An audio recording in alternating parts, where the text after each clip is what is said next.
I'm going to keep seeing him whether you like it or not. She announced about her ex. That's your right, I said. It was also my right to pack my stuff while she was at his place.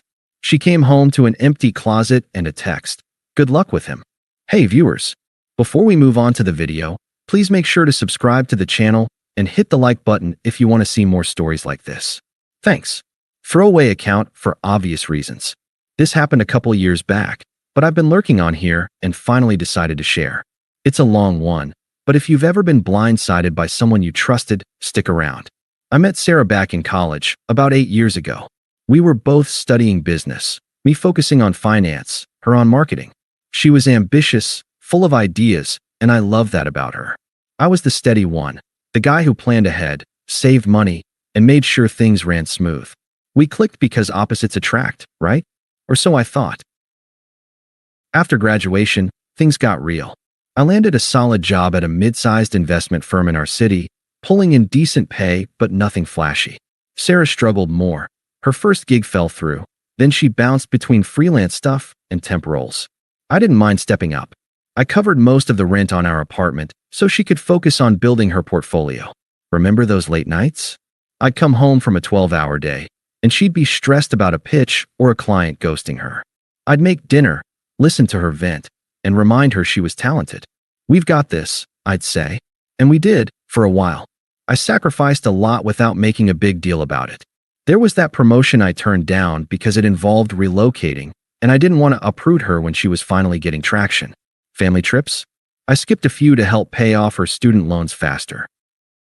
Even small things, like putting off buying a new car so we could afford her networking events or that fancy laptop she needed for design work. I wasn't keeping score, I just believed in us. We talked about marriage, kids, the whole future.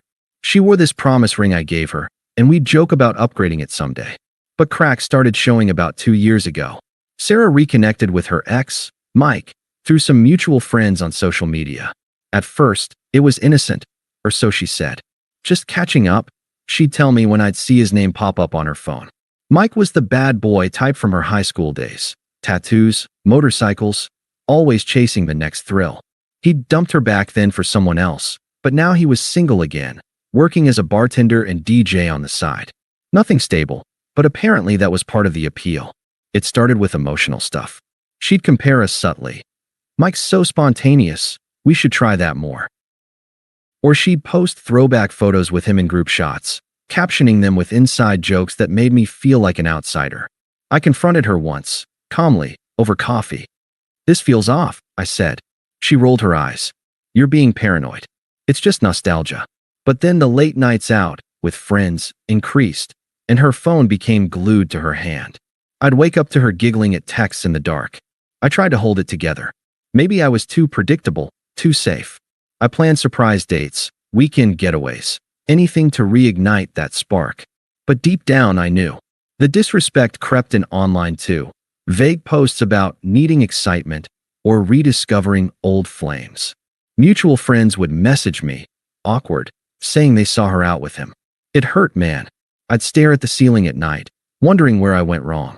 I gave her everything, stability, support, loyalty, and she was treating me like a backup plan. The confusion ate at me. Why wasn't that enough? But I didn't blow up. I waited, hoping she'd come around. Spoiler, she didn't. It all came to a head one Friday evening. I'd gotten home early from work, picked up her favorite takeout, Thai food, extra spicy, thinking we could talk things out. She walked in around 7, looking distracted, phone in hand. No kiss hello, just a sigh as she dropped her bag. We sat at the kitchen table, food getting cold.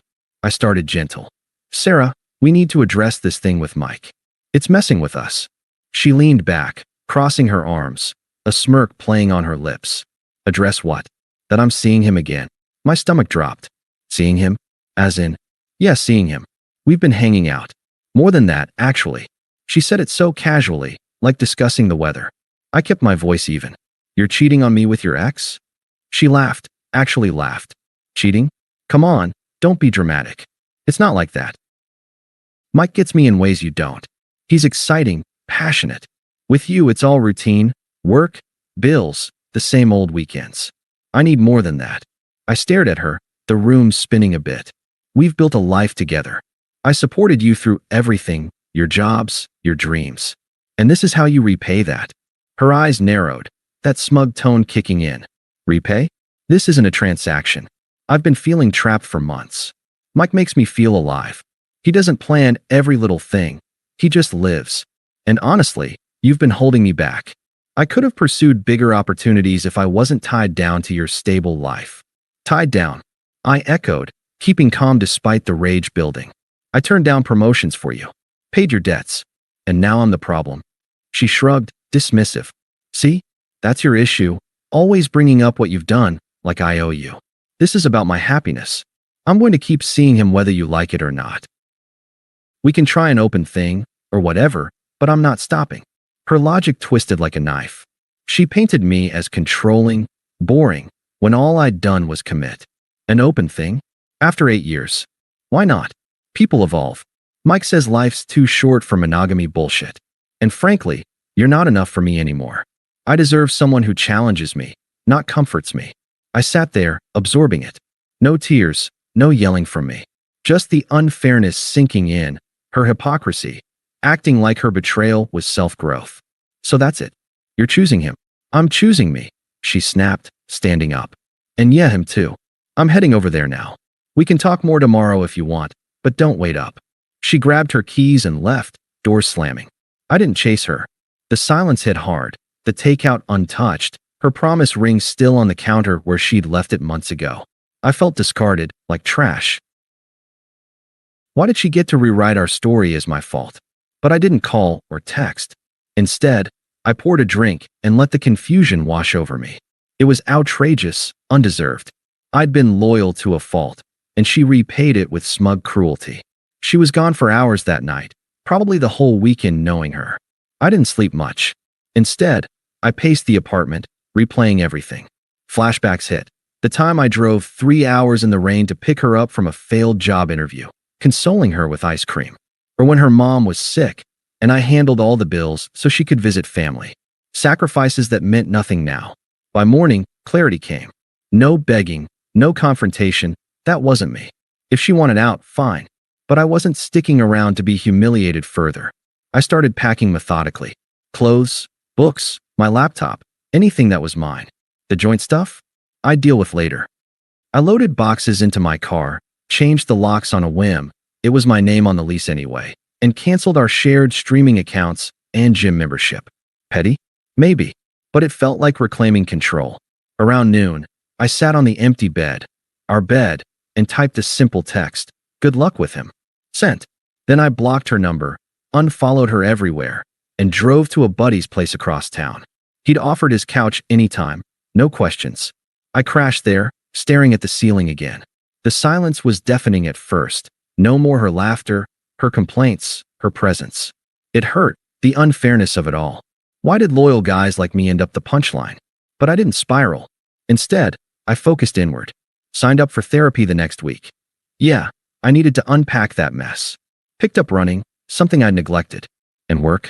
I threw myself in, finally chasing that promotion I'd passed on before. It involved a transfer to a nearby city branch. Better pay, fresh start. I took it without hesitation.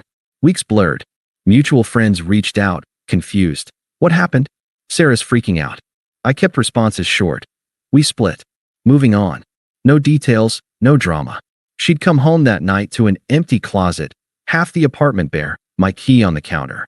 I imagined her reaction, shock, maybe anger. But I didn't witness it. That was the point, detachment.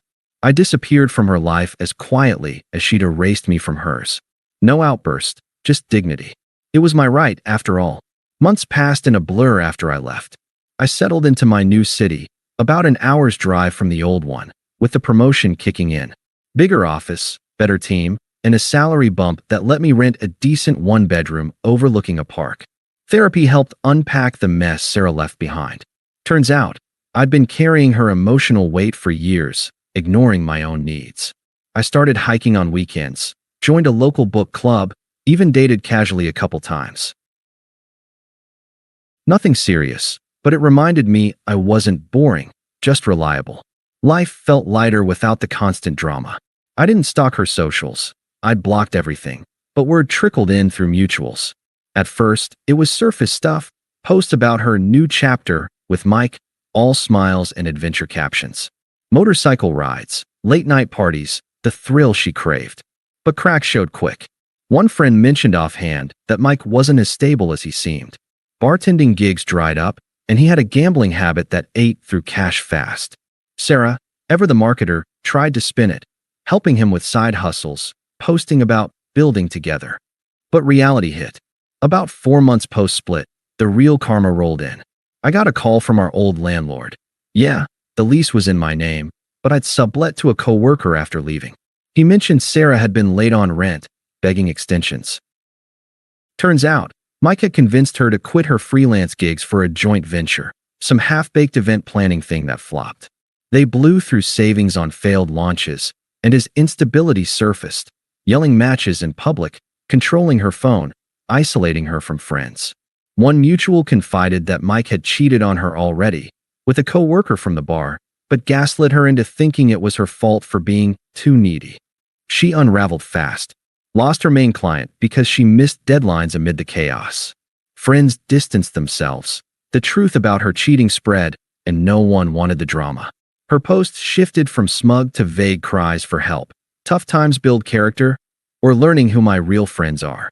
Then the big one, Mike dumped her. Packed his stuff while she was at a job interview. Ironic, right? Left a note saying she was dragging him down. She came home to an empty place. Sound familiar? But this time, broke, with mounting debts from their ventures. Her family stepped in minimally. They were always more about appearances than support. I didn't gloat. Hearing it secondhand, I felt a quiet vindication. Not joy at her pain, just the irony. She'd chased excitement and got burned by it. Meanwhile, I was thriving. Closed a big deal at work, bought that new car I'd put off, even started volunteering at a community center. The unfairness from before? It faded. This was justice, earned through her choices. But I kept my distance. No responses, no involvement. Let her sit with it, like I had. It started subtle, about 6 months after I left. My phone buzzed with an unknown number. She'd gotten a new one, I guessed. The text, "Hey, it's Sarah. Can we talk? I miss our chats." I ignored it. Then another, "I know I messed up. Mike was a mistake. Please, just hear me out." Delete, block. But she escalated. Voicemails next. "Babe, hey. Things didn't work out with him. He was awful, controlling. I realize now what I had with you. Stability, love. I was stupid. Call me." Her voice cracked a bit, desperate undertone creeping in. I listened once, then deleted. No sympathy stirred. She'd made her bed. Then the friends and family piled on, just as toxic as her. First, her best friend Mia messaged on social. "Dude, Sarah's going through hell." Mike left her high and dry. "You're being cold by ghosting. At least give her closure." I replied curt. "We split. No closure needed." Blocked. Her sister called next, unpleasant as ever, always the enabler. "You think you're better now? Sarah needs help. She told me everything. How you just vanished like a coward. Family sticks together. You owe her after all those years." Owe her. The hypocrisy burned, but I stayed calm. We're not family anymore. Don't call again. Hung up, blocked. Sarah amped it up. Showed up at my old office. Yeah, she tracked it down somehow. Security buzzed me. "Woman here for you." I told them to send her away. Then emails. "I saw your LinkedIn update. Congrats on the promotion. See, I always knew you'd succeed. But I helped get you there, right? Let's meet. Coffee. I need to apologize in person." Desperation turned pleading. "Please, I'm struggling. Lost my job, debts piling up. You were always the fixer. Help me fix this." Ignored. That's when anger surfaced, her true colors shining. Furious texts from burners. "How dare you ignore me? After everything I put up with, your boring routines, your control. Mike was right. You're heartless. But fine, rot alone." Then back to desperate. "Wait. No, I didn't mean that. I'm just hurt. Please, one call." Cycles of sweet to spiteful, revealing the manipulation I'd missed before. Her mom even emailed, "Guilt-tripping queen. Sarah's depressed, alone. You broke her heart by leaving like that. Be a man and talk." Unpleasant, pushy like always. I forwarded it to spam. Friends stopped defending her. Some apologized to me privately. We saw the posts, heard the stories. Sorry we didn't say anything sooner. Isolation hit her hard. No more network, no support net. Through it all, I stayed detached. Therapy reinforced it. Her chaos wasn't my problem. I'd built boundaries, focused on my growth. But the attempts wore thin. Power had reversed. She was unraveling, grasping at a life I'd left behind. It was satisfying, in a quiet way, not revenge, just consequences. It culminated at a mutual friend's birthday party, about a year after the split. Jake, one of the few neutrals, invited me. Low-key gathering, he said. I figured Sarah might show, but I went anyway. My life was solid, steady dates with a great woman named Lisa, who joined me for hikes, and actually appreciated stability. Work thriving, even mentoring juniors. I walked in composed, beer in hand, chatting with old acquaintances. There she was, across the room, disheveled, forced smile. Skinnier, eyes tired, nursing a drink alone. Our eyes met. She beelined over, cornering me by the snacks. Hey, you look good, she started, voice shaky. New city treating you well. I nodded politely. Yeah, it is. She fidgeted. Listen, I know I've been blowing up your phone. But seeing you here, it hits different. Mike was a disaster. Abusive, cheated, left me broke. I lost everything chasing that excitement. I get it now. You were the real deal. Stable kind. I was smug, stupid. Please, can we try again? I'll change. Therapy, whatever it takes. Her pleas dripped hypocrisy, the same twisted logic, reframed as regret. I deserve a second chance. We had history. I sipped my beer calm. History's done, Sarah. You chose your path. She pressed, desperate. But you just left. No fight, no nothing. That hurt. And now you're thriving while I'm this. Anger flickered. It's not fair. You owe me a conversation at least. I met her eyes, indifferent. Fair? You announced you'd keep seeing him, dismissed me like yesterday's news. I detached, my right, remember? Now, you've become irrelevant to the life I've built. New job, new people, new peace. You're a closed chapter. She teared up, voice rising. Irrelevant? After 8 years?